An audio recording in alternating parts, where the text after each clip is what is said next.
শ্রীলঙ্কার বিপক্ষে সিরিজের প্রথম ওয়ানডেতে ৭৭ রানের পরাজয় বরণ করেছে বাংলাদেশ। মাঝারি লক্ষ্য তাড়া করতে নেমে শুরুটা মোটেই খারাপ ছিল না।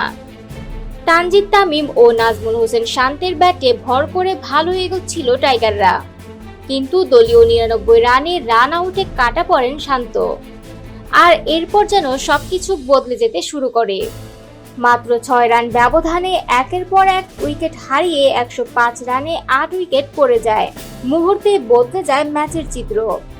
এই অপ্রত্যাশিত বিপর্যয় নিয়ে ম্যাচ শেষে সংবাদ সম্মেলনে মুখ খুললেন পেসার তাসকিন আহমেদ। তিনি বলেন, এটা আমাকে মনে করিয়ে দেয় ক্রিকেটে অনিশ্চয়তা কতটা বেশি। আমি ড্রেসিং রুমে বসে কফি খাচ্ছিলাম, হঠাৎ দেখি ৫ উইকেট পড়ে গেছে। বিশ্বাসই করতে পারছিলাম না। তাসকিনের মতে, এক ওভারে ২ সেট ব্যাটার আউট হয়ে যাওয়ায় পুরো দল কিছুটা প্যানিক করে ফেলে। তখনই যেভাবে আউটগুলো হয়েছে সেটা একেবারেই অপ্রত্যাশিত। আমরা এতটা খারাপ দল না, সবাই জানে আমাদের ক্যাপাবিলিটি আছে, তবে হতাশ নয়। আত্মবিশ্বাস নিয়েই সামনে এগিয়ে যেতে চান টাইগার পেসার।